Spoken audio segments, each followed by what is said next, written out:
देख रहे हैं इन डार्क राजकुमार के साथ। तो चलिए पढ़ते हैं आज की कहानी की ओर। दोस्तों, साल 2013 में जो हादसा मेरे साथ पेश आया उसने मेरी जिंदगी के पैमाने ही एकदम से बदल दिए। दरअसल ये घटना सन 2013 के 9वें महीने की 13 तारीख की है, जब मुझे एक इमरजेंसी कॉल पर बुलाया गया था। जब मैं अपने कार्यालय पहुंचा तो मेरे ऑफिसर ने मुझसे कहा, देवांत, सोनघाटा रेलवे क्रॉसिंग पर ब्रह्मा मेल में कोई खराबी आ गई है। तुम्हें जल्दी एक लोकोमोटिव लेकर वहां पर पहुंचकर ट्रैक क्लियर करवाना होगा। ऑर्डर मिलते ही मैं बिना कोई सवाल जवाब किए लोकोमोटिव लेकर सोनघाटा के लिए निकल गया। जब मैं मेजूनगर रेलवे फाटक को क्रॉस कर रहा था कि तभी मेरे फोन की घंटी बजी। फोन पर मेरी धर्मपत्नी कल्याणी थी। मेरे फोन उठाते ही कल्याणी बोली, क्या बात है जी, आपको इतनी रात गए बड़े साहब ने क्यों बुलाया? तो इस पर मैंने कल्याणी को जवाब देते हुए कहा, अरे कुछ नहीं, वो ब्रह्मा मेल का लोकोमोटिव अचानक ही बिगड़ गया है, तो मुझे दूसरा लोकोमोटिव ले जाकर रेलवे ट्रैक क्लियर कराने को कहा गया है। अभी मैं रास्ते में ही हूँ, जैसे काम खत्म होता है मैं तुम्हें कॉल करता हूँ। इतना बोलकर मैंने फ़ोन रख दिया। अब तक मैं मेजूनगर रेलवे फाटक क्रॉस कर चुका था। फ़ोन रखने के बाद मैंने जब बाहर गौर किया तो पता चला कि मेरे लोकोमोटिव का ट्रैक चेंज कर दिया गया है, जिस वजह से मैं अब सोनघाटा की जगह विक्चव रेलवे लाइन की तरफ बढ़े जा रहा था। ये पता चलते ही कि मैं गलत ट्रैक पर बढ़े जा रहा हूँ, मैंने तुरंत ही कंट्रोल सेंटर से संपर्क करने की कोशिश की, मगर मेरा संपर्क हो ही नहीं पाया।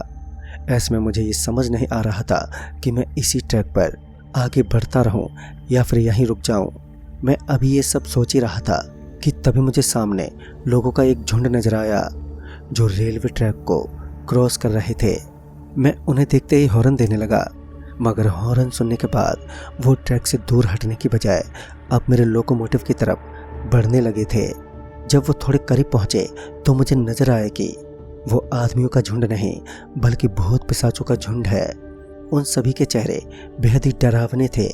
उन्हें देखने के बाद अब मैं इतना डर गया था कि घबराहट में मैंने कब लोकोमोटिव रोक दिया मुझे पता ही नहीं चला। मैं डर के मारे लोकोमोटिव यानी कि इंजन के कंपार्टमेंट के एक कोने में दुबककर अपनी सांसें रोके बैठ गया। वहीं वो सारे भूत पिशाच अब लोकोमोटिव के ऊपर चढ़ने लगे थे। वो सभी लगातार एक बड़ी ही अजीब सी आवाज़ निकाल रहे थे जिसे मैं बर्दाश्त ही नहीं कर पा रहा था।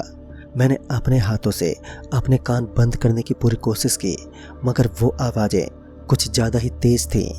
तभी मेरा लोकोमोटिव ज़ोर से हिलने लगा। लोकोमोटिव इस कदर हिल रहा था कि मानो कुछ ही देर में वो पलट जाएगा।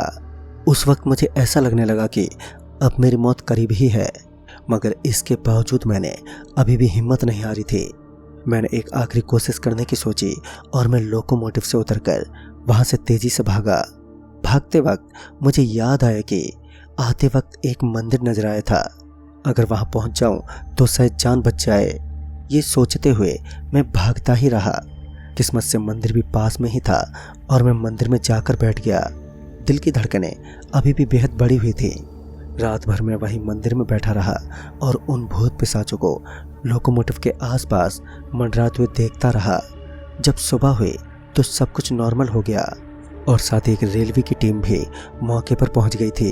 वहां से निकलने के बाद मुझे पता चला कि काफ़ी सालों पहले 9वें महीने की 13 तारीख को एक हादसे में काफ़ी लोगों की मौत हो गई थी, जिसकी वजह से उनकी आत्माएं आज भी 9वें महीने की 13 तारीख को उसी जगह पर भटकती हुई नजर आती हैं। तो दोस्तों, इस कहानी में बस इतना ही। कहानी आपको पसंद आई हो तो लाइक शेयर जरूर करें और साथ ही हमें कमेंट बॉक्स में ज़रूर बताएं। तो मैं आपका दोस्त राजकुमार जल्द ही मिलूंगा ऐसी एक और नई कहानी के साथ। तब तक के लिए बाय एंड टेक केयर।